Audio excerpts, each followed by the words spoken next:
Grabatzen ari garen unean gaueko 10:39 minutu igaro diren honetan,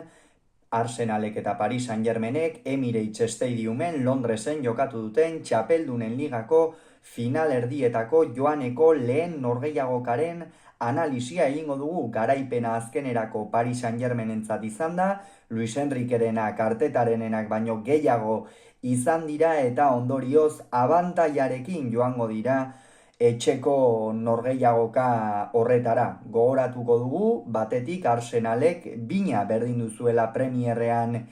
etxean Etihaden Crystal Palacen aurka, eta Paris Saint-Germainek berriz galdu egin zuen Nizaren aurka 1-3 Printzipeen parkean. Honen bestez, bi taldeak dinamika oso ezberdinetan iritsi dira, eta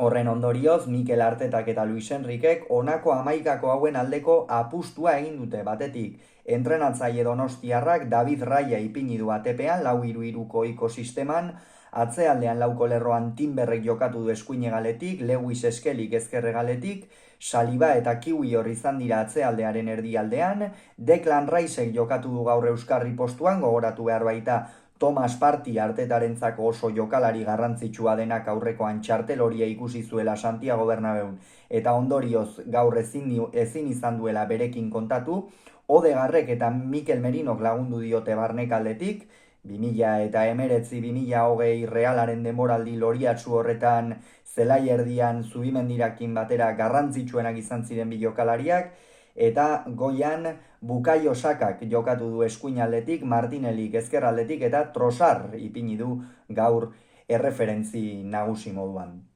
Luis Enriquek ere 4-3-3ko sistema atera du, Donnarumma izan da ATPan, atzealdean lauko lerroan Arrafek jokatu du eskuinaldetik, Nuno Mendesek ezkerraldetik, William Paxo eta Marquinhos izan dira atzealdearen erdialdean, Bitinak jokatu du euskarri moduan, Fabian eta Joao Neves barnekaldetik laguntzaile zituela, eta goian Desire Due izan da eskuinaldetik, Karabaskelia ezkerraldetik eta Usman Dembelek jokatu du aurreren. Epailea Slavko Bintzic izan da, barrean laguntzaile Alen Borosak izan du, eta gauza positiboak eta negatiboak azpimarratu behar dira gaurkoan epailearen aldetik. Batetik, gauza positiboekin hasiko gara. Lehenik eta behin gola balio gabe utzi du, Barrak esan dio oso erabaki zaila zen hartzeko, azkenerako semi-automatiko horrekin hartu behar izan dute erabakia, gero esango duguna, eta epaileak logikoki eta marrazainek ere ez dute zuzenean ikusi, baina bestetik ere bi erori izan dira area barruan, eta epaileak ongi ikusi ditu, hau da, baloiari eman diote biek alabiek, eta ondorioz ez da penaltirik izan. Baina bestetik lehen zatian partidak ies egiteko arriskua eduki du epaileak, izan ere pare bat hiru txartel hori atera ditu, langa oso baxu jarrita, lehena etzen bat ere logikoa, Sakari adierazi dion falta baten ostean gero protesten ondorioz atera dio, hor ere Sakak noski kontrol gehiago izan behar duela hori ukaezina da, eta bestetik berriz beste jokaldi oso nabarmen bat egon da, baina hori ere ez zai txartelerako iruditu, baina hala ere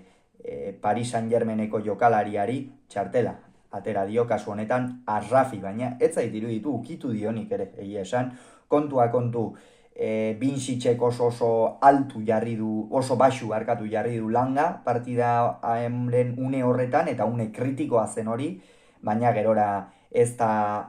du horrek ondori horik izan, eta horixe.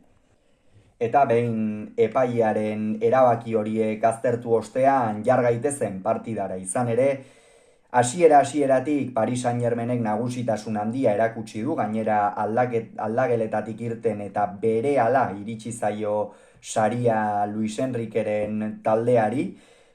ziur aski hainbat zale oraindik zelaira sartu gabeak ere izango ziren, eta laugarren minutuan Karabaskeliak haze partida antologikoa jokatu duen georgiarrak, benetan Paris Saint-Germainenak meritu ikeragarria du, gogoratu behar baita zen olako estuasunak igaro behar izan zituzten liga fasetik igarotzeko, gero playoffa jokatu behar izan zuten, orain finalerdietan dira, eta playoffetan ere gorriak ikusi zituzten frantziarrek, baina Karabaskeliak gaur egin duen partida ikusgarria izan da benetan, bai Karabaskeliak eta bai duek, egia esan, pentsa Paris Saint-Germainek zenolako luxuak baimendu ditzaken, Karabaskelia eta du egaletan zituztela, eta Dembele behar bada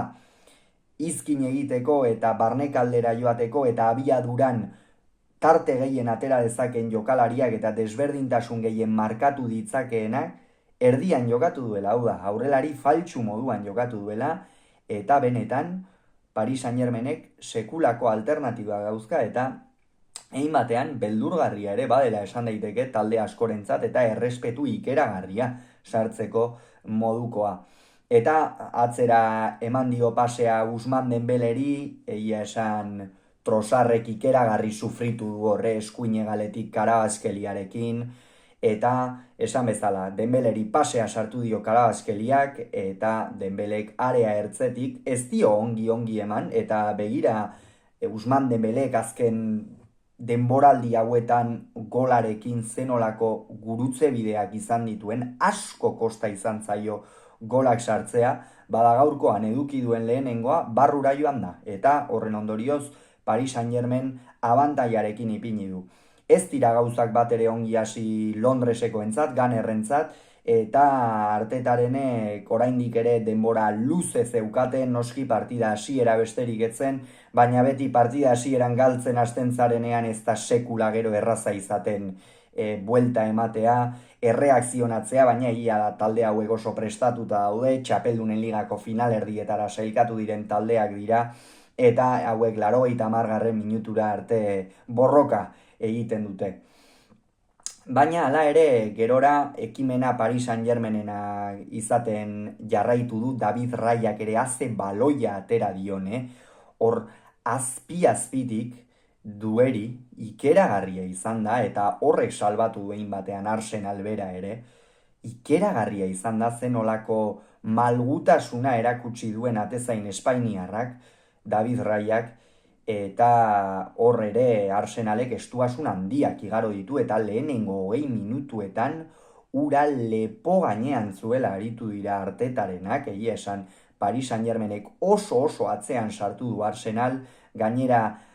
Frantziaren presioa ere oso altua zen, eta hortikan Arsenali irtetea ikeragarri kosta zaio.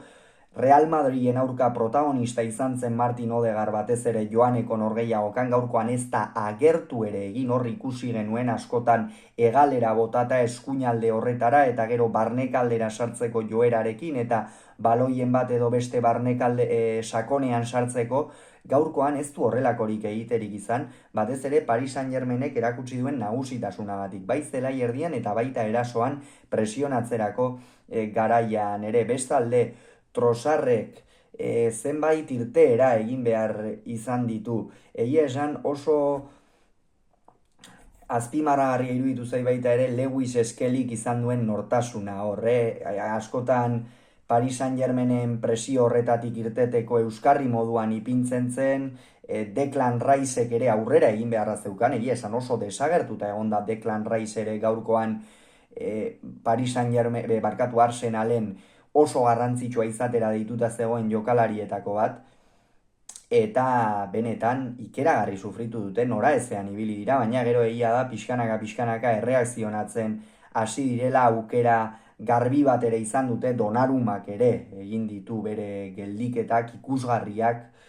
lehenengoa Martinelliri egin diona, hori ikusgarria izan da benetan, zeinen ongi irten den eta zeinen ongi erantzun dion,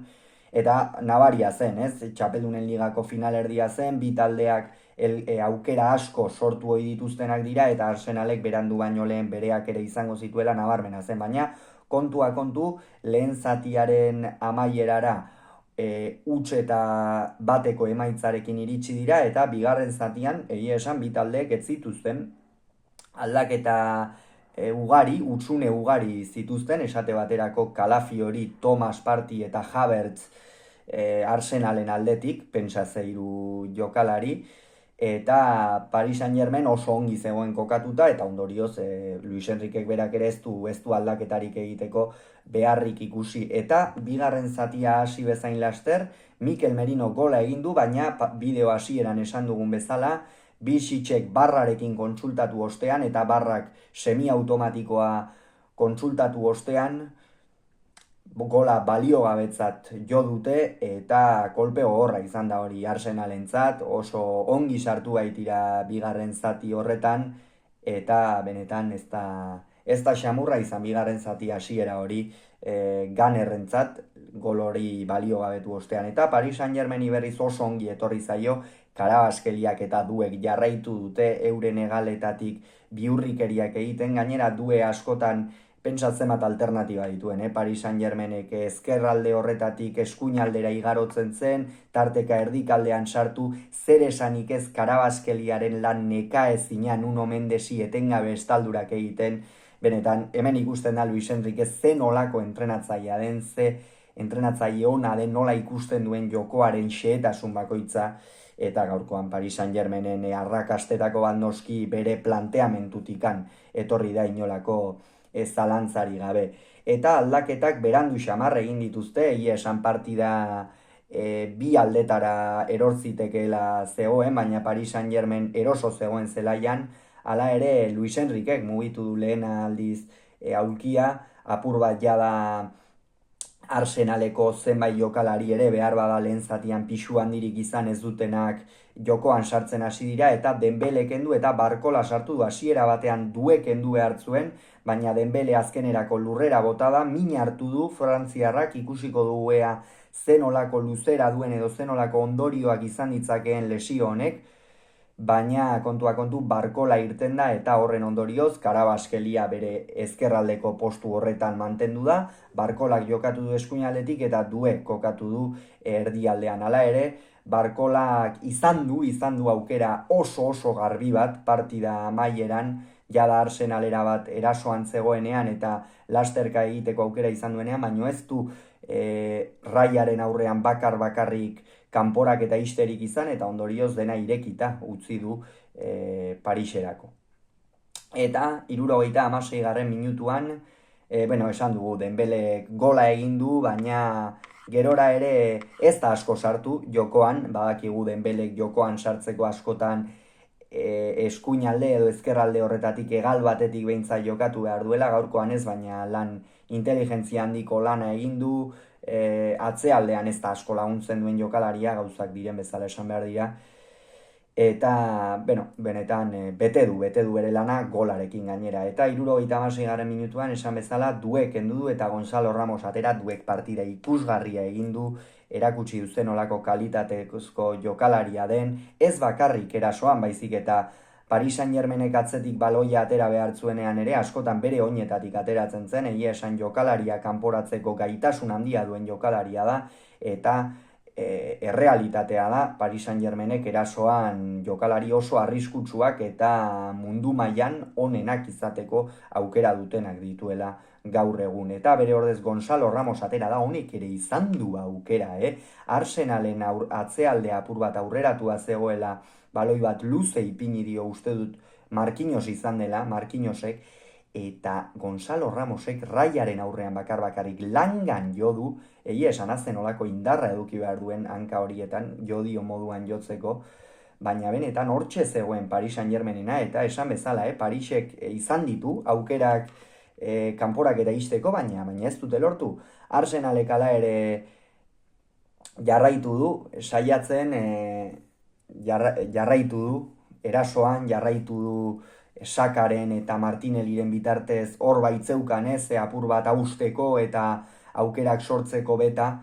eta Timber kendu eta White atera du, Timberrek esan dugu ikeragarri sufritu du Karabaskeliaren hegal horretan, beste behin ere, Real Madriden aurka kanporak eta xamarra izan zuen, Viniciusek ez zuelako bere kanporak eta izan, gaurkoan ikeragarri sufritu du, eta Ben White atera da bere ordez, horixe, berak ere ez du aukera handirik izan. Eta Paris Saint-Germain 89. minutuan mugitu du aulkia, pentsa zeinen ongi ikusi duen taldea Luis Enriquek, Joao Neves kendu eta Zegemeri atera du. Joao Nevesek partida ikeragarria egin du. 2 baloi izan ditu hor, bata area barruan gainera oso arriskutsua eta area barruan hanka horrela sartzeak dakarren arriskua kontuan izan ikare gehiago. Mikel Merino bakarrik zegoen eskuinarekin eman eta Donnarumma gainditzeko, baina atzetik sartu da Joao Neves eta benetan sekulako baloia atera du hor, eta beste bat ere zelai erdian hor garbitu egin dio eta partida handia jokatu du. Horrez gain erasoan ere presentzia handia izan du, lan nekaezina egin du beste behin ere Portugaldarrak, eta noski bere zaleen aldetik txalo artean irten da Joao Neves. Eta azkenerako Nuaeneri atera da luzapenerako Odegaard kendu du. Odegaardek esan du ez duela bere partida izan, ez da agertu. Paris Saint-Germainen atzealdeak erabat jan egin du Arsenalen zelai erdia, eta ondorioz Martin Odegaardek ez du erasoan ere presentziarik izan. Eta azkenerako horrelaxe amaitu da, dena irekita dago Pariserako, ikusiko dugu ea zer gertatzen den, bi taldeak nola iristen diren, baina benetan itzuliko norgehiagoka ederra geratu zaigula iruditzen zait baita ere. Hauxe beraz, gogoratu Arsenalek huts, Paris Saint-Germainek bat, Paris Saint-Germain abantailarekin joango da Príncipen Parkera.